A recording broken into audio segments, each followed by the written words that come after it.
What is up, guys, and welcome back to the Ebby Space Agency story here on KSP Career Mode. We start here on a lovely, lovely day at the Kerbals Space Center. After having a fairly decent episode last time out, we designed ourselves a few new craft. We designed ourselves our first reusable launch stage, so exciting times for Kerbal technology, as well as a new workhorse aircraft that we're going to use to explore Kerbin throughout the rest of this career mode. We also managed to save ourselves another Kerbinaut stranded from a lesser space agency and brought them back to be added to our roster.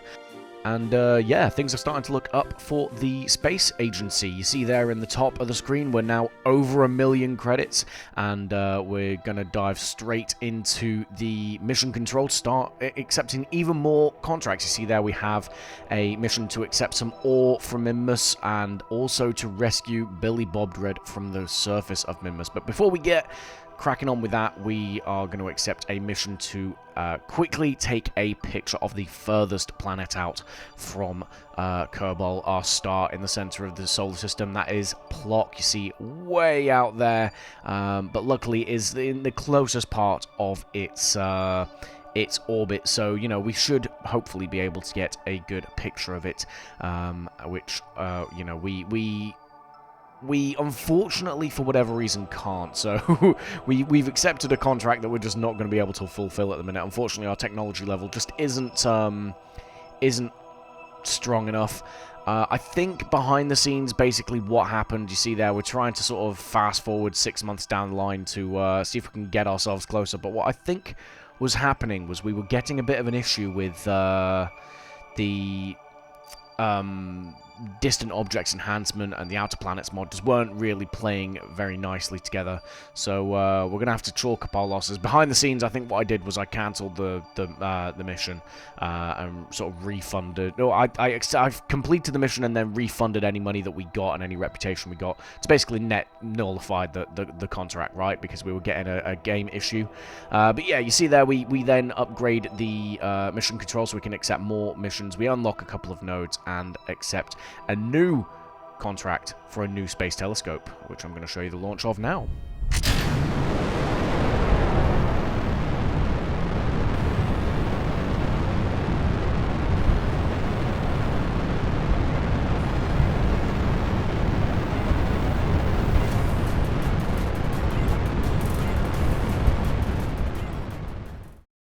So yeah, this telescope pretty much exactly the same. We don't have, I think, no, we do, I think, now have some better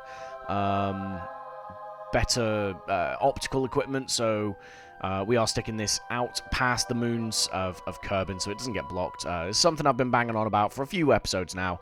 We finally got the contract that that encouraged us to do it, basically. So you see us there just finalizing the orbit. But yeah, the launch pretty much exactly the same as previous. You know, we used the same launch vehicle. So yeah, nothing really changes there except for the optics. But yeah, and we now have a new space telescope, guys. But jumping back into the VAB, we are now setting up the Nightingale rescue ship.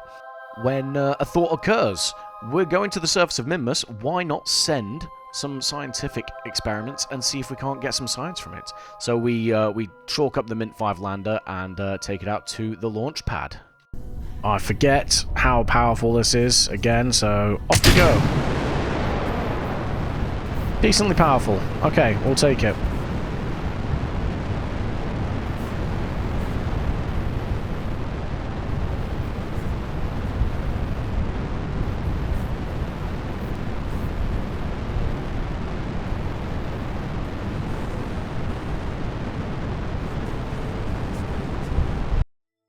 So, yeah, we decided at the last sort of second in the mission planning process that rather than just send a rescue ship, we're going to try and get some more science from the surface of Minmus to further increase our technology level. And, yeah, as such, we strap the rover, a new rover in there, we strap Jeb and Bob in, we leave a seat open for the Kerbal that we're rescuing, and we set course for Minmus. You see there, we've got Billy Bobdred's husk targeted on the side of that hill there. and we're just setting ourselves down to land.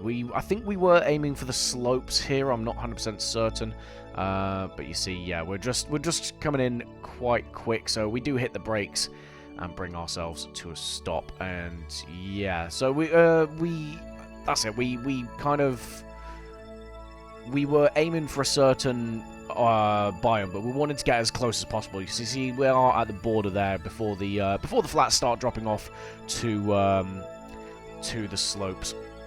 And yeah, we set down there in the lowlands, nice and gently, nice and sedately, nothing too crazy. We've done this a bunch of times now. We know what we're doing. Jeb and Bob know exactly how to touch this down nice and softly on the surface of Mimbus. Before we then jump over to Billy Bob Drid. It took a while to get over to Billy Bob Drid, but like behind the scenes, that Mark III command pod. Also, I'm surprised they're using Mark III command pods to send their Kerbals to space, but it was rolling down the hill at that point, so we had to wait about 20 minutes for it to actually stop rolling down the hill because of the microgravity of Mimbus. And then we use our tried and tested Ebby yeet method of deploying the rover. Nearly break the solar panels there. We managed to rotate it around, and then yeah, luckily we've got powerful enough SAS on here that Jeb is able to break dance the lander craft back onto its feet, so we don't have to send any rescue missions. But if that doesn't prompt a redesign of this rover, I don't know what does. Thankfully, the rover stays in one piece this time, as opposed to last time. And I think we designed this new and improved with some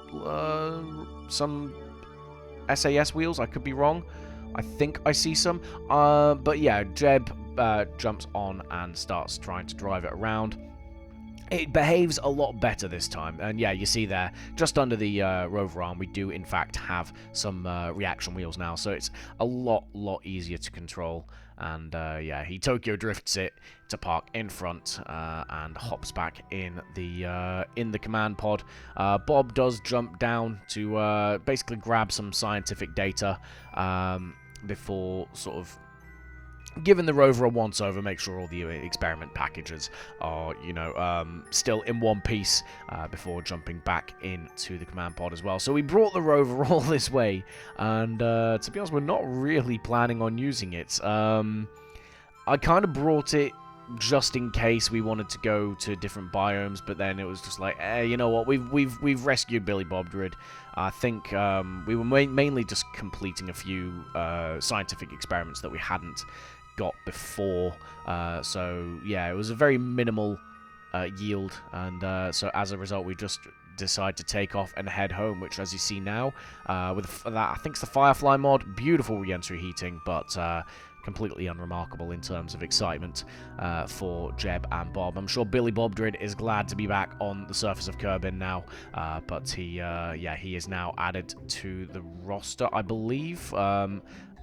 In fact, we're about to find out. No, he was a citizen, so we go all that way to pull a private citizen off the surface of another world. But to soothe our annoyance at that, we decide we're going to go on a bit of a spending spree for some science points. We start unlocking some more life support modules, as well as some scanning tech. As you see here, we are now designing what is going to essentially be an ore scanning probe for other worlds, and the first world that we're going to be doing that for, well, I'll say world, is more of a moon, sorry, is Minmus. And yeah, the idea here is that we're now going to start setting up some more long-term infrastructure. Again, thinking about the sort of Duna mission in the future, we realized that it's going to be a lot lighter and cheaper to send the fuel tanks up empty. And, yeah, we're going to essentially need to fuel that in orbit. And I figured, why not make the fuel ourselves rather than send it all up, right? So the first step of that is finding where the ore is. And now the craft that's going to do it is complete. I'm going to take you over to the launch pad to show you how the launch went. There we go.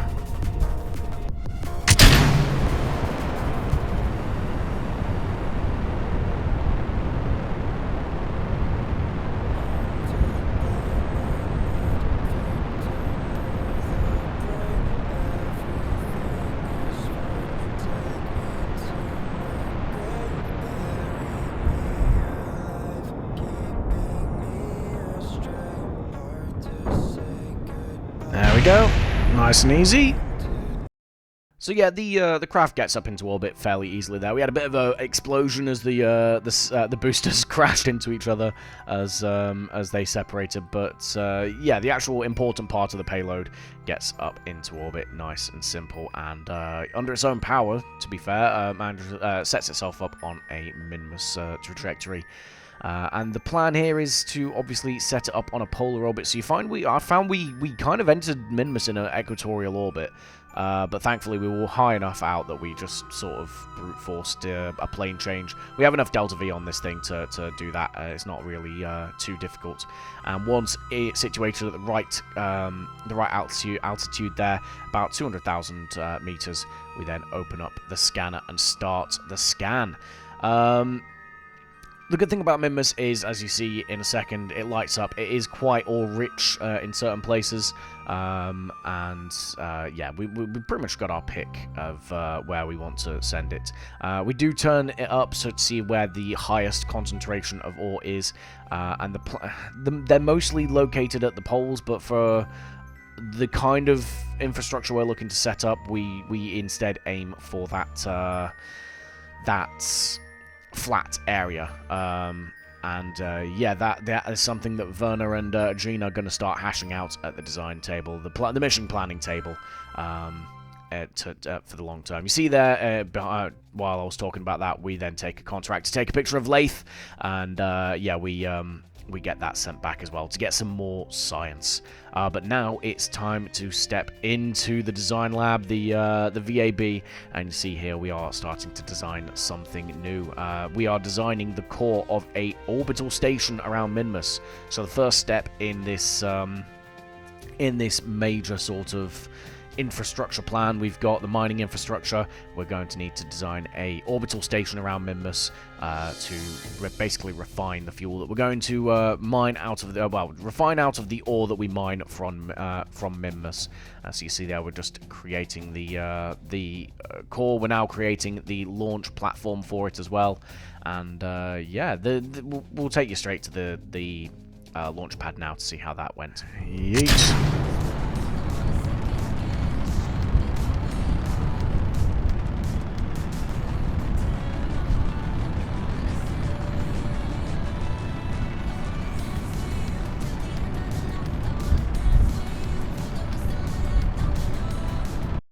And so, yeah, the payload was actually light enough that we could just strap the reusable booster on without any external boosters and have it carry it entirely into orbit, pretty much. We do our gravity turn quite low, and as a result, we get this heating as we ascend. But yeah, it was fairly straightforward.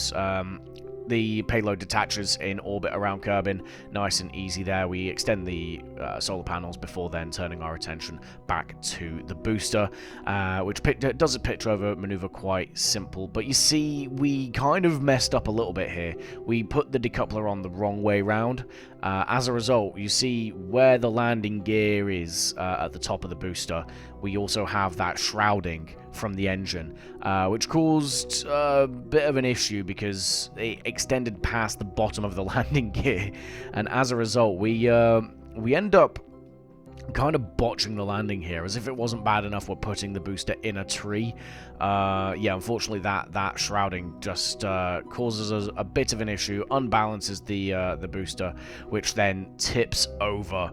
And luckily, we only lose an aerodynamic fin, but it's definitely going to need some refurbishment before we start using it again. Yeah, it was a bit crazy. And you see here, we're now looking back more terrestrial for our next mission, and that is to basically do almost like a grand tour of the airfields that we have unlocked so far. And for that, because we're going to be carrying a lot of Kerbals on this mission, gaining some of that cash money, we are designing ourselves a bit more of a heavy-duty passenger airliner here. So the Scuff Airlines that we designed last stream is going to be our workhorse for sort of your lighter missions, your discovery missions, whereas this is definitely going to be an aim for a wide-bodied craft. And yeah, we fire up the engines on the runway, and I'm going to hand you over to Pass Me now to see my reaction to how it flies. Don't tell NASA. NASA's going to be picking up the impact on their fucking seismometers.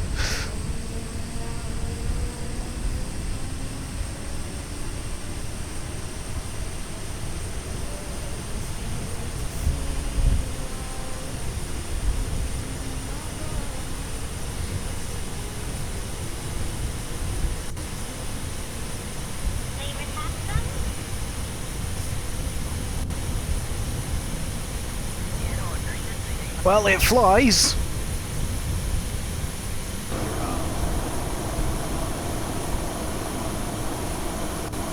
That is already better than what I was expecting.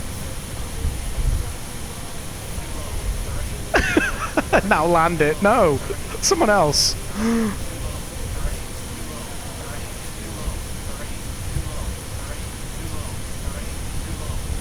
Alright, we gotta go to Jeb's thing, haven't we? So yeah, you see there my surprise at the thing actually flying. This was the test mission for it, but we figured we wouldn't tell the passengers until after the fact. But yeah, we take off. It does have a weird quirk, this aircraft. It does tend to pull for a roll to the right every time we take off. I don't know what causes it, but yeah, we get underway nonetheless, and make our approach into Jeb's junkyard that we landed at last time. Grass runway, so a bit ambitious trying to land a big ass passenger plane here, but you see, nice first person approach. We're not the most optimized, but we do, however, manage to put her down nice and simply. We use up a large chunk of the runway, but nice and soft on there, and we somehow did manage to get it stopped in time. I don't know how we did it, considering we floated it down half the runway, but we managed to make it work for us. And then, yeah, we turn ourselves around. We have to kind of do a bit of a three-point turn to get ourselves turned around. There's no taxiways here. We take off without further incident, and on to our next destination, which is Kola Island. So just next to the island airfield, in that chain of islands, there is a naval air station that we are then landing at, and we do the full approach here in first person, just for funsies, you know. Yeah, you see here we do kind of land quite nicely. We've officially, as you see there, run out of snacks and in-flight entertainment as we touch down. So that's something we definitely need to look into next time. Just keep the passengers happy. But luckily, the length of the flight isn't long enough that that's going to become an issue. Yeah, we do sort of the passenger handover and sort of bussing and debussing before then taking off and heading off to our third destination on the trip then. So you see we overfly Jeb's junkyard on our way here to Cape Kerman. This time we land in the day and we actually get to see the approach this time. And yeah, again, we're starting to get the hang of flying this thing, as you see here.